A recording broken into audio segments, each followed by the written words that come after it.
Hey, hey, hey! Welcome to the Culinary Courtesan Quick Bites, bringing you the down and delicious in gastronomy news. Fast, informative, yummy, while you're on the go. I'm Yolanda Shoshana. Let's dig in.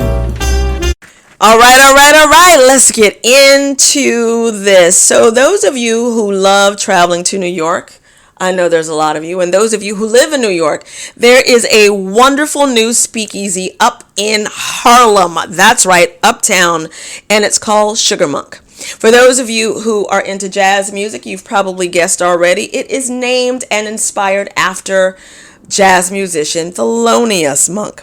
Sugar Monk is elegant, sexy, suave, sophisticated, all of those things and so much more. I had the pleasure of going there for an event and I fell madly in love with it. Everything is selected with detail, from the bar to the bathroom to the seats and all. The cocktail list is very unique. They are named after people, women, artists, etc., and they all have their own story. So if you go, make sure you ask what that story is. They've got wonderful bartenders, and there's also jazz music. Now, know when you go that you're going to be paying for classic cocktails. They're going to cost you a little bit, but they're worth it. They're really good cocktails. And before you go, call ahead to see if you need a reservation, because there are nights when they have no standing room.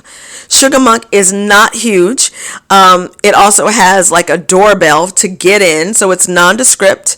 And you're just going to be in for a magical evening, like you're in a whole other space and place. Perfect for a first date or just a grown and sexy night. I highly recommend it. Now, where are my burger people at? I know that's me. I love a good burger. Well, Carl's Jr. is at it again. You know how they love to make waves. They've got a new menu item called deep fried cheese. Oh, yes. Actually, it is the big fried cheese. Excuse me. Think of it as a thick grilled cheese mixed with a hamburger. The cheese that they use are cheddar and mozzarella, breaded, deep fried, and it oozes out when you give it a nice squeeze and when you take a bite. Now, if you don't want this big fried cheese, you can pay an extra $3 to get fried cheese as an added topping on some of the other menu items at Carl's Jr. If you're a cheese lover, you gotta try this once, right? You just have to. I don't live in a place where there are Carl's Jr., so could somebody please report back to me and let me know if this is as good as it sounds? Now, I don't know if you've noticed, but we eat a little bit differently now due to food apps. We now can get pretty much anything delivered. I live in New York, so I can have lots of stuff delivered. Stuff I probably shouldn't even have delivered. I can have delivered. But food apps have changed the food game. The food delivery industry is making a killing. They're making up to about $10 billion a year, and I'm sure that's only going to grow. It's changing the way that Americans eat. Online delivery is traced back to New York. Hello, shout out New York, to 1999 when Seamless started delivering to New York law firms, because lawyers don't have a lot of time to get out. Most of you know this. So Seamless was the culprit. Thank you to them. But they eventually merged with Grubhub. Today, Grubhub is worth $4.5 billion. I don't know what that means to you, but it sounds like I need to get into the food delivery game. But the best part about this is that restaurants are really profiting from these food apps. It's keeping people alive in some instances. So I say that's good news, because as we know, rent everywhere is getting higher. I live in a city where rent is too damn high, as we like to say, but it's really helping people turn profits and helping restaurants stay open. At this point, more people are eating from delivery than going to restaurants.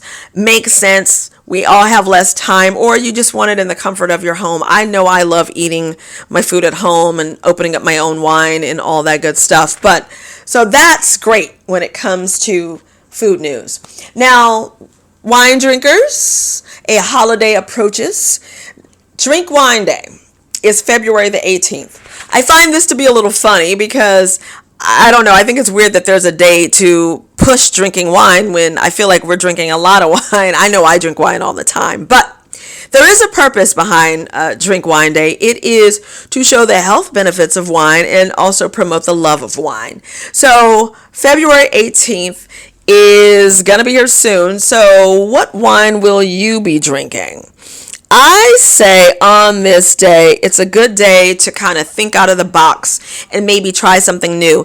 If you are a red wine drinker, maybe you want to try some white. Or if you're a white wine drinker, maybe you're going to try some red. Or if you normally just do champagne, go for a cava or a cremant. You could do Prosecco, but I'd say cava or cremant. Or a sect from Germany. There's lots of different options. You never know when you can fall in love with a new grape, but make this a day about doing something a little different with your wine choices. And I'd love to know what you end up having in your glass. Now, last but not least, this may be my favorite news item of the day. Hostess.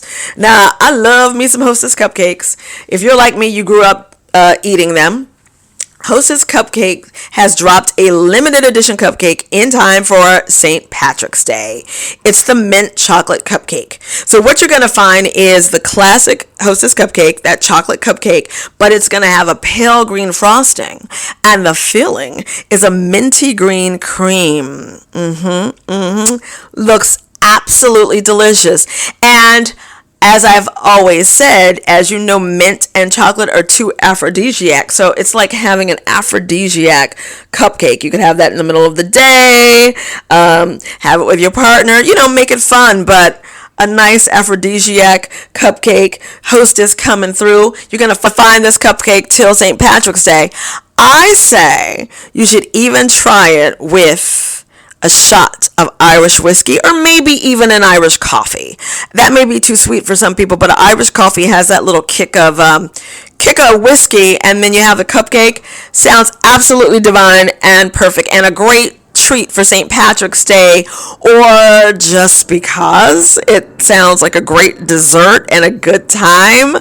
Perfect for a St. Patrick's Day party or when you're chilling and Netflixing at home. So that's the news right now. I thank you so much for popping through and seeing what Culinary Quick Bites has for you.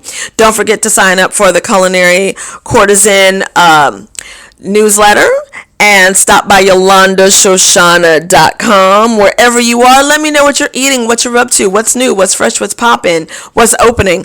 I love to know, and I love to share with everyone on the podcast as well as in writing. And may you enjoy the rest of this month of love. Don't forget to add some brandy to your repertoire. As I said, I'm pushing brandy this month because I think it's a great spirit for a little bit of seduction. And until next time, peace, love, and cheers.